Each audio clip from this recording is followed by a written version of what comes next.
നമസ്കാരം.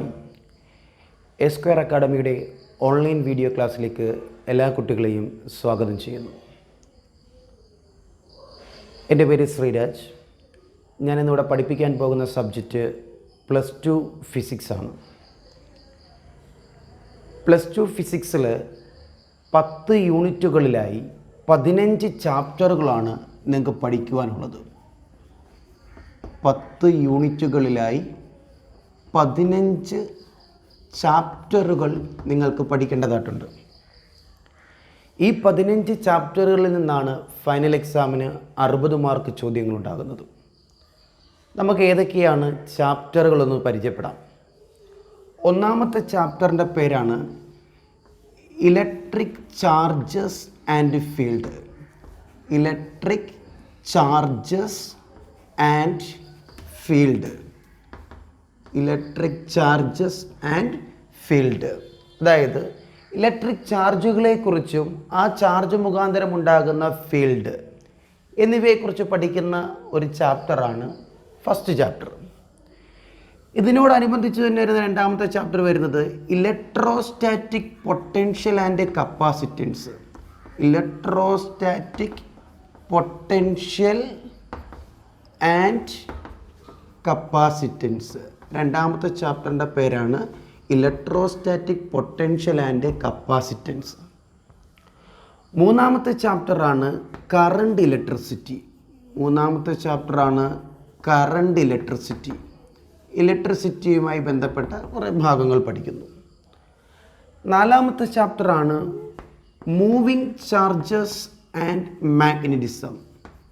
Moving charges and magnetism. അപ്പോൾ നാലാമത്തെ ചാപ്റ്ററാണ് മൂവിങ് ചാർജസ് ആൻഡ് മാഗ്നറ്റിസം. അഞ്ചാമത്തെ ചാപ്റ്റർ ഈ ചാപ്റ്ററിൻ്റെ തന്നെ തുടർച്ചയായിട്ട് വരുന്ന ഭാഗമാണ് magnetism and matter. Magnetism and matter. ആറാമത്തെ ചാപ്റ്ററാണ് electromagnetic induction. Electromagnetic induction. ഏഴാമത്തെ ചാപ്റ്ററാണ് ഓൾട്ടർനേറ്റിംഗ് കറണ്ട്. Alternating current. എട്ടാമത്തെ ചാപ്റ്ററാണ് electromagnetic waves. Electromagnetic waves. ഒമ്പതാമത്തെ ചാപ്റ്ററാണ് ray optics and optical instruments. Optical instruments. പത്താമത്തെ ചാപ്റ്റർ വേവ് ഒപ്റ്റിക്സ്. 11ാമത്തെ ചാപ്റ്ററാണ് dual nature of radiation and matter. 12ാമത്തെ ചാപ്റ്ററാണ് ആറ്റംസ്. 13ാമത്തെ ചാപ്റ്ററാണ് ന്യൂക്ലിയൈ. 14ാമത്തെ ചാപ്റ്ററാണ് semiconductor and electronic devices. The final chapter is communication system. അങ്ങനെ 15 പാഠഭാഗങ്ങളാണ് 2 ടെക്സ്റ്റ് ബുക്കുകളിലായി നിങ്ങൾക്ക് പഠിക്കുവാനുള്ളത്. ഫിസിക്സിൻ്റെ ഒന്നാമത്തെ യൂണിറ്റിൻ്റെ നെയിമാണ് ഇലക്ട്രോസ്റ്റാറ്റിക്സ്. ഇലക്ട്രോസ്റ്റാറ്റിക്സിൽ നമ്മൾ പഠിക്കുന്ന 2 പാഠഭാഗങ്ങളാണ്. ഒന്നാമത്തെ chapter electric charges and field. The second one is electrostatic potential and capacitance. ആദ്യം തന്നെ നമുക്ക് ഈ ചാപ്റ്റർ നെയിം, എന്തുകൊണ്ടാണ് യൂണിറ്റ് 1 ഇലക്ട്രോസ്റ്റാറ്റിക്സ് എന്നുള്ള പേര് വന്നതെന്ന് നോക്കാം. ഈ ഇലക്ട്രോസ്റ്റാറ്റിക്സ് എന്ന് പറയുന്ന പാഠഭാഗത്തെ ഞാനൊന്ന് രണ്ടായിട്ട് സ്പ്ലിറ്റ് ചെയ്ത് വായിച്ചാൽ electro and statics. Electro means electric charges എന്നാണ്. ഇലക്ട്രോ മീൻസ് ഇലക്ട്രിക് ചാർജസ് എന്നാണ്. സ്റ്റാറ്റിക്സ് നമ്മൾ +1 പഠിച്ചിട്ടുള്ള ഒരു പാഠഭാഗമാണ്, സ്റ്റാറ്റിക്സ് ആൻഡ് ഡൈനാമിക്സ്. അപ്പോൾ സ്റ്റാറ്റിക് മീൻസ് റെസ്റ്റ് എന്നാണ്. That means at stationary. At stationary or rest. അതായത് നിശ്ചലാവസ്ഥയിലിരിക്കുന്ന ചാർജുകളെക്കുറിച്ച് പഠിക്കുന്ന ഫിസിക്സിൻ്റെ ഒരു ബ്രാഞ്ചാണ് ഇലക്ട്രോസ്റ്റാറ്റിക്സ്. അപ്പോൾ നമുക്ക് വേണമെങ്കിൽ അങ്ങനെ ഒന്ന് ഡിഫൈൻ ചെയ്യാം. Electrostatics is the branch of physics which deals with the study of electric charges at rest or at stationary. അപ്പം നിശ്ചലാവസ്ഥയിലിരിക്കുന്ന ചാർജുകളെക്കുറിച്ച് പഠിക്കുന്ന പഠനശാഖയാണ് ഇലക്ട്രോസ്റ്റാറ്റിക്സ്. ആ ഇലക്ട്രോസ്റ്റാറ്റിക്സിലെ ഒന്നാമത്തെ ചാപ്റ്ററായ ഇലക്ട്രിക് ചാർജസ് ആൻഡ് ഫീൽഡാണ് ഞാൻ നിങ്ങളെ പഠിപ്പിക്കുന്നത്. ഇലക്ട്രിക് ചാർജസ് ആൻഡ് ഫീൽഡ്, അതിൽ തന്നെ നമുക്കറിയാം ആദ്യം ചാർജുകളെ പഠിച്ചാലേ ഫീൽഡ് എന്താണെന്ന് പഠിക്കാൻ പറ്റത്തുള്ളൂ. അപ്പം നമ്മൾ അതിലേക്ക് പോകുന്നു. ഇലക്ട്രിക് ചാർജസ് എന്താണ്? ഒരു ഇലക്ട്രിക് ചാർജ് എന്ന് പറഞ്ഞാൽ ബെഞ്ചമിൻ ഫ്രാങ്ക്ലിനാണ് ഇലക്ട്രിക് ചാർജുകളെക്കുറിച്ച് ആദ്യമായി ഗവേഷണം നടത്തിയത്. അപ്പോൾ ഇലക്ട്രിക് ചാർജ് എന്ന് പറയുന്നത്, ഫോർ എക്സാമ്പിൾ, ഇപ്പോൾ നമ്മളെല്ലാം നിത്യജീവിതത്തിൽ ഒരുപാട് കാര്യങ്ങൾ കാണുന്നുണ്ട്. നിങ്ങളെല്ലാവർക്കും കാണാൻ കഴിയുന്ന ഒരു എക്സാമ്പിൾ ഞാൻ പറയാം. ഇപ്പോൾ നിങ്ങളുടെയൊക്കെ വീടുകളിൽ സീലിംഗ് ഫാനുകൾ കാണും, ശരിയല്ലേ? ആ സീലിംഗ് ഫാനുകളുടെ ലീഫിൽ പൊടിപടലങ്ങൾ പറ്റിപ്പിടിച്ചിരിക്കുന്നത് നിങ്ങൾ ശ്രദ്ധിച്ചിട്ടുണ്ടായിരിക്കും. ഡസ്റ്റ് പാർട്ടിക്കിൾസ് ആ ലീഫിലേക്ക് അറ്റാച്ച് ചെയ്തിരിക്കും. ഇങ്ങനെ അറ്റാച്ച് ചെയ്യുന്നതിൻ്റെ കാരണമെന്ന് പറയുന്നത് ആ ലീഫും ഡസ്റ്റും തമ്മിൽ രണ്ട് ചാർജുകൾ എക്സിസ്റ്റ് ചെയ്യുന്നത് കൊണ്ടാണ്. അതേപോലെ നനഞ്ഞ കൈ കൊണ്ട് നമ്മൾ എവിടെയെങ്കിലും തൊടുമ്പോൾ, ഇപ്പോൾ മണ്ണിലോ അല്ലെങ്കിൽ വേറെ ഏതെങ്കിലും ഡസ്റ്റ് പാർട്ടിക്കിൾസിലേക്ക് തൊടുമ്പോഴോ അത് നമ്മുടെ കയ്യിലേക്ക് പറ്റിപ്പിടിക്കുന്നത് രണ്ട് ചാർജുകളായിട്ട് മാറുന്നത് കൊണ്ടാണ്. അതേപോലെ ഞാൻ ഈ ബോർഡിൽ എഴുതിയിരിക്കുന്ന അക്ഷരങ്ങൾ എറേസ് ചെയ്യാൻ ഞാൻ ഡസ്റ്റർ ഉപയോഗിക്കുന്നു. ആ ഡസ്റ്ററിലേക്ക് ഡസ്റ്റുകൾ അറ്റാച്ച് ചെയ്യുന്നതും രണ്ട് ചാർജുകൾ ഉള്ളത് കൊണ്ടാണ്. അപ്പോൾ നിങ്ങൾക്ക് എല്ലാവർക്കും അറിയാവുന്ന കാര്യമാണ് ചാർജ് എന്താണെന്ന് ചോദിച്ചാൽ ഒറ്റയടിക്ക് പറയും പോസിറ്റീവ് ആൻഡ് നെഗറ്റീവ്. അപ്പോൾ എങ്ങനെയാണ് ചാർജായി മാറുന്നതെന്ന് ചോദിച്ചാൽ, ഞാനൊരു മാറ്റർ, ഒരു കണിക എടുത്താൽ, ഈ കണിക എടുത്താൽ ഇതിന് ചാർജ് ഉണ്ടെന്ന് മനസ്സിലാക്കിയത് അദ്ദേഹം ഇതിനടുത്തേക്ക് ഒരു ചാർജ്ഡ് ബോഡിയെ കൊണ്ടുവന്നു. അതായത് നമ്മൾക്ക് ഏതൊരു വസ്തുവിനും ചാർജ് ഉണ്ടോ എന്ന് മനസ്സിലാക്കാൻ പറ്റുന്ന ഒരു എക്സാമ്പിളാണ് ഈ പറയുന്നത്. ഒരു മാറ്ററിനടുത്തേക്ക് ഒരു ചാർജ്ഡ് ബോഡിയെ കൊണ്ടുവന്നാൽ, ദാറ്റ് മീൻസ് ഞാനിതൊരു പോസിറ്റീവ്ലി ചാർജ്ഡ് ബോഡിയാണെന്ന് അസ്യൂം ചെയ്യുന്നു. ഒരു പോസിറ്റീവ് ചാർജുള്ള ഒരു ബോഡി കൊണ്ടുവന്നാൽ ഈ മാറ്റർ ഇതിലേക്കൊരു ഫോഴ്സിനെ എക്സ്പീരിയൻസ് ചെയ്യുന്നുവെങ്കിൽ ഉറപ്പായും ഈ മാറ്റർ ഒരു ചാർജ്ഡ് ബോഡിയാണ്. അപ്പോൾ ഒരു മാറ്റർ ഒരു ഇലക്ട്രിക്കലി ചാർജ്ഡ് ഒബ്ജക്റ്റിനടുത്തേക്ക് കൊണ്ടുവന്നാൽ ഈ മാറ്റർ ആ ചാർജ്ഡ് ബോഡിയിലേക്ക് ഒരു ഫോഴ്സിനെ എക്സ്പീരിയൻസ് ചെയ്യും. That means the matter is said is called electric charge. അപ്പോൾ ഈ ഫോഴ്സ് ഓഫ് അട്രാക്ഷൻ ആകാം അല്ലെങ്കിൽ റിപ്പൾഷൻ ആകാം. അത് നമ്മൾ അങ്ങോട്ട് വരുമ്പോൾ പറയും എങ്ങനെയാണ് ഫോഴ്സ് ഓഫ് അട്രാക്ഷനും റിപ്പൾഷനും ഒക്കെ മനസ്സിലാക്കുന്നത്. അപ്പം ഇലക്ട്രിക് ചാർജസ് എന്ന് പറഞ്ഞാൽ it is A property of A matter. Electric charges എന്ന് പറയുന്നത് it is A property of A matter. it will experiences a force when near another electrically charged object.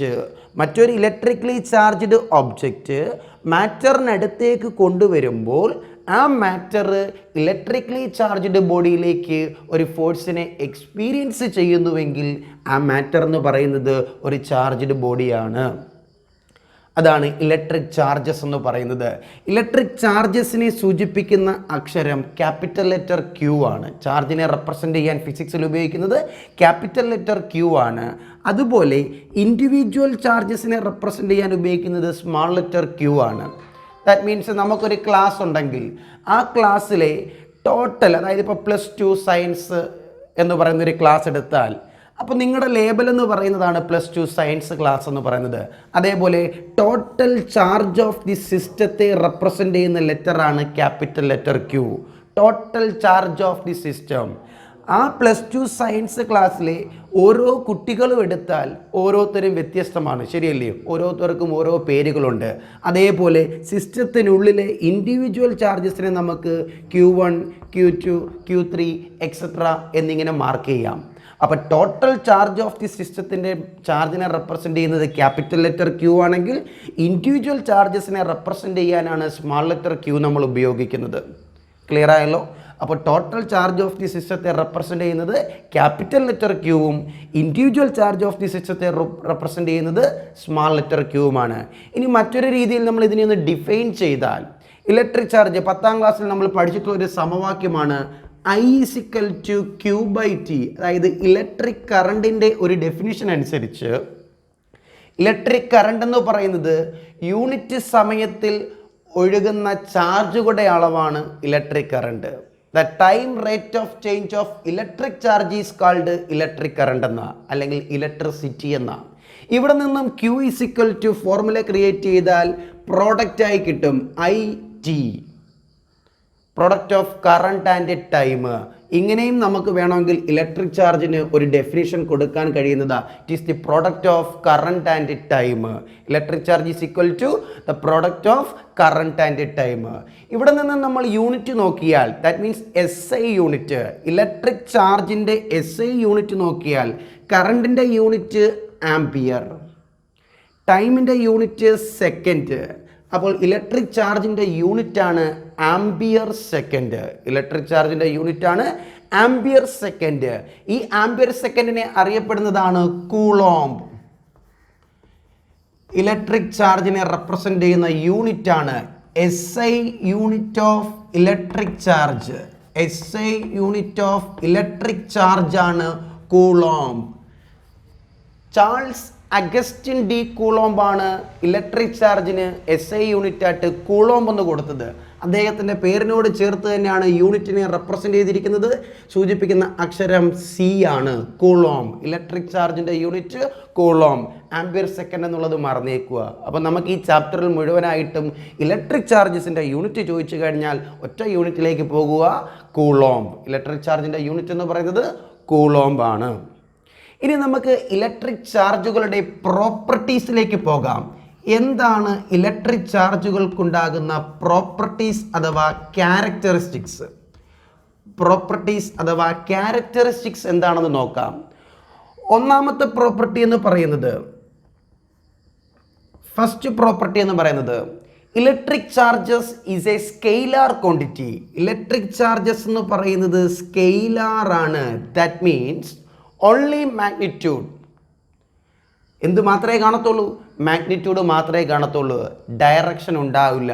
നിങ്ങൾ ചെറിയ 10ാം ക്ലാസ്സിലും അതേപോലെ +1 ഒക്കെ നിങ്ങൾ കേട്ടിരിക്കുന്ന 2 ടേമുകളാണ് scalar and vector quantities.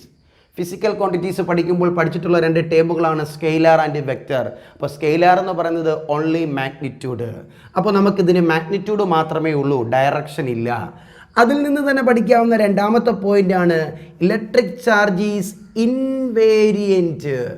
Invariant means ഒരു ഇലക്ട്രിക് ചാർജ് ഒരു നിശ്ചിത സ്പീഡിൽ സഞ്ചരിക്കുമ്പോൾ ആ സ്പീഡിനനുസരിച്ച് അതിൻ്റെ മാഗ്നിറ്റ്യൂഡിന് മാറ്റമൊന്നും ഉണ്ടാകില്ല. ഫോർ എക്സാമ്പിൾ, ഒരു 1 കൂളോം ചാർജാണ് ഒരു 20 മീറ്റർ/സെക്കൻഡ് വെലോസിറ്റിയിൽ സഞ്ചരിക്കുന്നതെങ്കിൽ ആ 20 അവിടെ ഇൻക്ലൂഡഡ് ആവത്തില്ല. അതിൻ്റെ വാല്യൂ ഇപ്പോഴും എന്ത് തന്നെയാണ്? 1 കൂളോംബ് തന്നെയാണ്. അതുകൊണ്ടാണ് ഇലക്ട്രിക് ചാർജിന് നമ്മൾ എന്തെന്ന് പറയുന്നത്? ഇൻവേരിയൻ്റ് ആണ്. ചാർജിൻ്റെ മാഗ്നിറ്റ്യൂഡ് ഇൻവേരിയൻ്റ് ആണ്.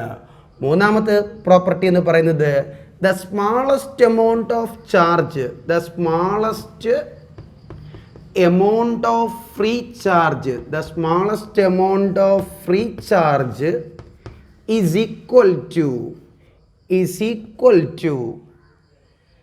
charge of an electron or proton. അതായത് നമ്മളൊരു ഫ്രീ ചാർജ് എടുത്താൽ ആ ഫ്രീ ചാർജിൻ്റെ വാല്യൂ ആർക്കൊക്കെ ഈക്വൽ ആയിരിക്കും എന്നാണ് പറഞ്ഞിരിക്കുന്നത്? ഒന്നെങ്കിൽ ഒരു ഇലക്ട്രോണിന് അല്ലെങ്കിൽ ഒരു പ്രോട്ടോണിന്. Then fourth one is 2 types of charges exist. നമുക്കറിയാവുന്നതാ 2 types of charges exist, positive and negative. Positive and negative. 2 types of charges exist, positive and negative. The fifth point is like charges repel. Like charges repel, അതായത് ഒരേപോലെയുള്ള ചാർജുകൾ കൊണ്ടുവന്നാൽ വികർഷിക്കും. നിങ്ങൾ മാഗ്നറ്റിസത്തിൽ നിങ്ങൾ കണ്ടിട്ടുള്ളതാണ്. കാന്തങ്ങൾ കൊണ്ടുവരുമ്പോൾ 2 കാന്തങ്ങൾ എൻ്റെ കൈവശമുണ്ടെങ്കിൽ ആ കാന്തങ്ങൾ ഞാൻ പരസ്പരം അടുപ്പിക്കാൻ ശ്രമിച്ചാൽ ചിലപ്പോൾ അത് അടുക്കും, ചിലപ്പോൾ അത് വികർഷിക്കും. അതായത് 2 ഫോഴ്സ് അവിടെ എക്സ്പെൽ ചെയ്യുന്നത് കൊണ്ടാണ്. അട്രാക്റ്റീവ് ഫോഴ്സും വരാം, റിപ്പൽസീവ് ഫോഴ്സും വരാം. എപ്പോഴാണ് അട്രാക്ഷൻ വരുന്നത്? ഓപ്പോസിറ്റ് ചാർജ് ആകുമ്പോൾ. രണ്ടുപേർ വ്യത്യസ്തമാകുമ്പോഴാണ് അവർ തമ്മിൽ അട്രാക്ഷൻ ഉണ്ടാകുന്നത്. രണ്ടുപേരും ഒരേപോലെയാണെങ്കിൽ എന്താകത്തേ ഉള്ളൂ? വികർഷിക്കത്തേ ഉള്ളൂ, അവിടെ റിപ്പൽഷനേ നടക്കത്തുള്ളൂ. അപ്പോൾ ലൈക്ക് ചാർജസ് റിപ്പല്, രണ്ട് പോസിറ്റീവ് ചാർജ് കൊണ്ടുവന്നാൽ റിപ്പൽഷൻ നടക്കും, രണ്ട് നെഗറ്റീവ് ചാർജ് കൊണ്ടുവന്നാലും റിപ്പൽഷൻ നടക്കും. എന്നാൽ അൺലൈക്ക് ചാർജസ് ആണെങ്കിൽ എന്താ സംഭവിക്കുന്നത്? രണ്ട് വിപരീത ചാർജുകളാണെങ്കിൽ എന്ത് ചെയ്യും? അട്രാക്ഷൻ ഉണ്ടാകും. അപ്പോൾ രണ്ട് വിപരീത ചാർജുകളാണെങ്കിൽ അവ തമ്മിൽ അട്രാക്റ്റ് ചെയ്യും. അടുത്ത ആറാമത്തെ പ്രോപ്പർട്ടിയാണ് additivity of electric charges. Additivity of electric charges, അതായത് ആ വാക്കിൽ തന്നെയുണ്ട് additivity, add, addition. Scalar quantity ആയതുകൊണ്ടാണ് ഇലക്ട്രിക് ചാർജുകളെ ആഡ് ചെയ്യാൻ കഴിയുന്നത്. അതായത് ഒരു സിസ്റ്റത്തിൽ ഒരുപാട് ചാർജുകൾ ഉണ്ടെങ്കിൽ ആ ചാർജുകളെ എല്ലാം കൂടെ നമുക്ക് കൂട്ടിയെടുക്കുമ്പോൾ total charge of the system കിട്ടും. അത് അഡിറ്റിവിറ്റി ഓഫ് ഇലക്ട്രിക് ചാർജ് എന്ന് പറയുന്ന പ്രോപ്പർട്ടി ഉള്ളത് കൊണ്ടാണ് നമ്മൾ അങ്ങനെ പഠിക്കുന്നത്. The seventh one is quantization of electric charge. Quantization of electric charge, and the last one is conservation of electric charge. Conservation of electric charge. അപ്പോൾ ഈ ആറാമത്തെയും ഏഴാമത്തെയും എട്ടാമത്തെയും പ്രോപ്പർട്ടിയെ നമ്മൾ ഇലക്ട്രിക് ചാർജുകളുടെ ബേസിക് പ്രോപ്പർട്ടി എന്നാണ് അറിയപ്പെടുന്നത്. അപ്പോൾ പ്രോപ്പർട്ടീസ് ഓഫ് ഇലക്ട്രിക് ചാർജ് എന്ന് പറയുന്നത് 8 പോയിന്റ്സ് ആണ്. ആ 8 പോയിന്റ്സിൽ 3 പോയിന്റ്സ് എന്ന് പറയുന്നത് basic properties of electric charges ആണ്. The first one is additivity of electric charges, second one is quantization of electric charges, and the third one is conservation of electric charges. അപ്പോൾ ഈ 3 പ്രോപ്പർട്ടിയെ നമ്മൾ അറിയപ്പെടുന്നത് basic properties of electric charge. 6, 7, 8 പോയിന്റ്സുകളെ connect ചെയ്ത് നമുക്ക് പഠിക്കാം. ബേസിക് പ്രോപ്പർട്ടീസ് ഓഫ് ഇലക്ട്രിക് ചാർജുകളാണ് additivity of electric charges, quantization of electric charges, and conservation of electric charges. അപ്പോൾ പ്രോപ്പർട്ടീസ് ഓഫ് ഇലക്ട്രിക് ചാർജ് ആണ് ഞാൻ പരിചയപ്പെടുത്തിയിരിക്കുന്നത്. 8 പ്രോപ്പർട്ടികളാണ് നമുക്ക് പഠിക്കാനുള്ളത്. അപ്പോൾ ഒന്നാമത്തെ പ്രോപ്പർട്ടി എന്ന് പറയുന്നത് ഇലക്ട്രിക് ചാർജ് ഈസ് സ്കെയിലാർ. രണ്ടാമത്തെ പ്രോപ്പർട്ടി എന്ന് പറയുന്നത് ഇലക്ട്രിക് ചാർജ് ഈസ് ഇൻവേരിയൻറ്റ്. മൂന്നാമത്തെ പ്രോപ്പർട്ടി എന്ന് പറയുന്നത് the smallest amount of free charge is equal to charge of an electron or proton. നാലാമത്തെ പ്രോപ്പർട്ടി എന്ന് പറയുന്നത് 2 types of charges are exist, positive and negative. The fifth one is like charges repel and unlike charges attract each other. The sixth point is additivity of electric charges. Seventh one is quantization of electric charges, and the last one is conservation of electric charge. ഈ 6, 7, 8 പോയിന്റ്സുകളാണ് നമ്മൾ ഒന്നും കൂടെ specify ചെയ്ത് പറഞ്ഞത് basic properties of electric charges. Most important points ആണ് basic properties of electric charge. എന്താണ് basic properties of electric charge? Additivity of electric charge, quantization of electric charge, conservation of electric charge. ഇനി നമുക്കതൊന്ന് explain ചെയ്ത് നോക്കാം. Basic പ്രോപ്പർട്ടിയിലേക്ക് പോവുകയാണ്.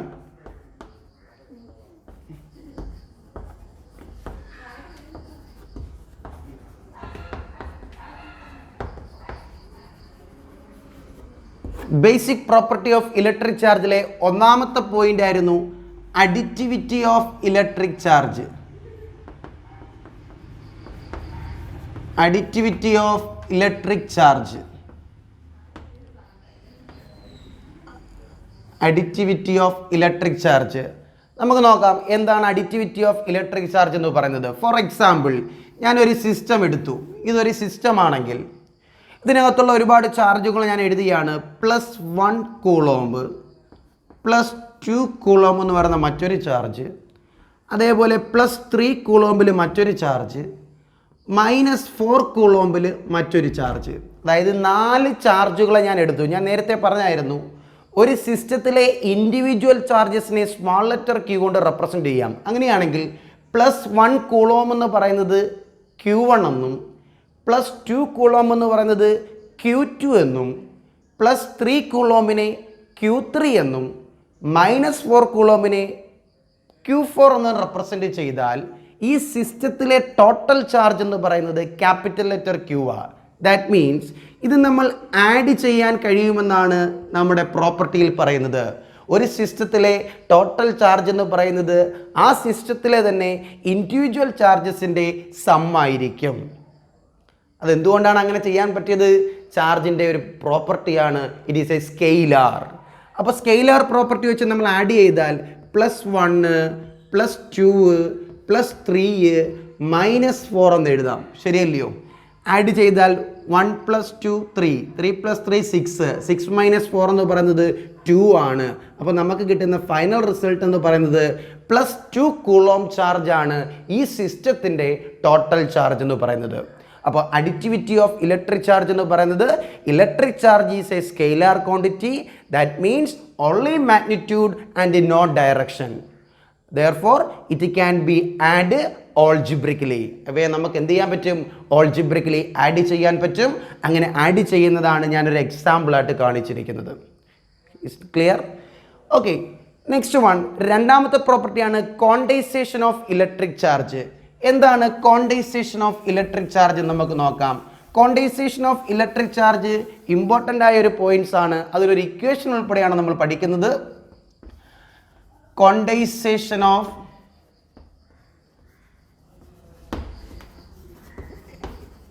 electric charge. Quantization of electric charge Q is equal to ± NE എന്നാണ് formula.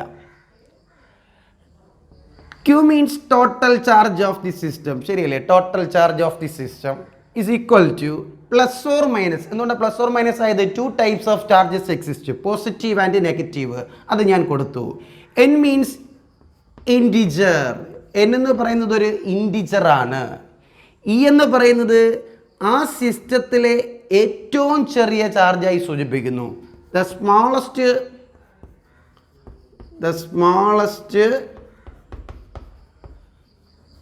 Charge on the system. അപ്പോൾ നമ്മൾ എടുക്കുന്ന സിസ്റ്റത്തിലെ ഏറ്റവും സ്മാളസ്റ്റ് ചാർജ് ആയിരിക്കും ആ ഇയെ റെപ്രസെൻ്റ് ചെയ്യുന്നത്. അത് ഇലക്ട്രോൺ ആകാം, പ്രോട്ടോൺ ആകാം. അപ്പോൾ ക്വാണ്ടൈസേഷൻ മീൻ ചെയ്യുന്നത് total charge of the system is equal to integral multiple of, ശരിയല്ലയോ? എന്ന് പറയുന്നത് integral multiple of the smallest charge among the system. ആ സിസ്റ്റത്തിലെ ഏറ്റവും ചെറിയ ചാർജിൻ്റെ ഇൻ്റഗ്രൽ മൾട്ടിപ്പിൾ ആയിരിക്കും ആ സിസ്റ്റത്തിൻ്റെ ടോട്ടൽ ചാർജ് എന്ന് പറയുന്നത്. നേരത്തെ എടുത്ത എക്സാമ്പിൾ നോക്കാം. +1 കൂളോം എടുത്തായിരുന്നു, +2 കൂളോം എടുത്തായിരുന്നു, +3 കൂളോം എടുത്തായിരുന്നു, -4 കൂളോം എടുത്തായിരുന്നു. ഇതെല്ലാം കൂടെ ആഡ് ചെയ്തപ്പോൾ നമുക്ക് +2 കൂളോം വലിയ കിട്ടിയത്. അതായത് ഇതിലെ ഏറ്റവും ചെറിയ വാല്യൂ ആയ 1 അല്ലയോ? ആ 1ൻ്റെ ഒരു മൾട്ടിപ്പിൾ അല്ലയോ +2 കൂളോം എന്ന് പറയുന്നത്? അപ്പം നമ്മൾ എടുക്കുന്നത് ഇവിടെ -4 വാല്യൂ വന്നതേ ഉള്ളൂ. അപ്പം ഏതാണോ ചാർജ് എന്ന് പറയുന്നത് ആ ചാർജിൻ്റെ ഇൻ്റഗ്രൽ മൾട്ടിപ്പിൾ ആയിരിക്കും എപ്പോഴും total charge of the system എന്ന് പറയുന്നത്. മാത്സിൽ കണക്കാക്കുന്നത് പോലെ -4 1നേക്കാൾ ചെറുതാണെന്ന് വിചാരിക്കരുത്.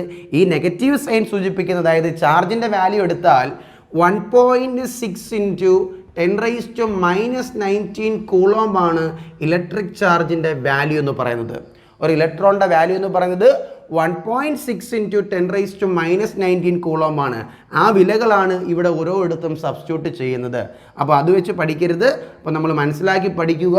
ക്വാണ്ടൈസേഷൻ ഓഫ് ഇലക്ട്രിക് ചാർജ് എന്ന് പറയുന്നത് ഒരു സിസ്റ്റം എടുത്താൽ ആ സിസ്റ്റത്തിൽ ഒരു ചെറിയ ഒരു യൂണിറ്റ് ഓഫ് ചാർജ് കാണും. അയാളുടെ തന്നെ ഒരു ഇൻ്റഗ്രൽ മൾട്ടിപ്പിൾ ആയിരിക്കും സിസ്റ്റത്തിൻ്റെ ടോട്ടൽ വാല്യൂ എന്ന് പറയുന്നത്. അതിനെയാണ് ക്വാണ്ടൈസേഷൻ ഓഫ് ഇലക്ട്രിക് ചാർജ് എന്ന് പറയുന്നത്. അപ്പോൾ ബേസിക് പ്രോപ്പർട്ടിയിലെ 2 പോയിന്റ്സ് ആണ് ഞാൻ എക്സ്പ്ലെയിൻ ചെയ്തിരിക്കുന്നത്. ഒന്നാമത്തെ പോയിന്റ് എന്ന് പറയുന്നത് additivity of electric charges and the second one is quantization of electric charge. അപ്പോൾ ക്വാണ്ടൈസേഷൻ ഓഫ് ഇലക്ട്രിക് ചാർജ് മനസ്സിലാക്കുക.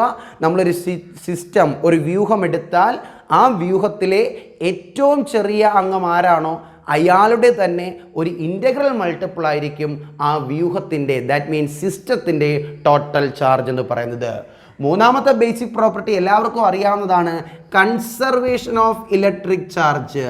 കൺസർവേഷൻ ആണ്, ഊർജ്ജ സംരക്ഷണങ്ങൾ നമ്മൾ പഠിച്ചിട്ടുണ്ട്. കൺസർവേഷൻ ഓഫ് ഇലക്ട്രിക് ചാർജ് നമ്മുടെ സിസ്റ്റത്തിൽ തന്നെ പറഞ്ഞു കഴിഞ്ഞാൽ total charge of an isolated system. Isolated means എന്ന് പറഞ്ഞാൽ തനിയെ ഒറ്റയ്ക്ക് വേർതിരിഞ്ഞ് നിൽക്കുന്നത്, മറ്റൊന്നുവേയുമായിട്ട് കണക്ട് ചെയ്യാത്തൊരു സിസ്റ്റമാണ് ഐസൊലേറ്റഡ് സിസ്റ്റം. വേർതിരിച്ച് നിർത്തിയിരിക്കുന്ന ഒരു ഭാഗമാണ്. അപ്പോൾ total charge of an isolated system remains constant. It is called conservation. ഒരു സിസ്റ്റത്തിൻ്റെ ടോട്ടൽ ചാർജ് എന്ന് പറയുന്നത് കോൺസ്റ്റൻ്റ് ആയിരിക്കും, സ്ഥിരസംഖ്യയായിരിക്കും. അതാണ് കൺസർവേഷനിൽ പറയുന്നത്. മറ്റൊരു രീതിയിൽ പറഞ്ഞാൽ electric charges can neither be created nor be destroyed. ചാർജുകളെ നിർമ്മിക്കുവാനോ നശിപ്പിക്കുവാനോ സാധിക്കുന്നില്ല.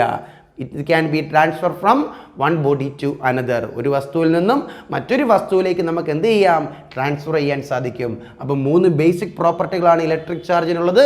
Additivity of electric charge, quantization of electric charge, conservation of electric charge.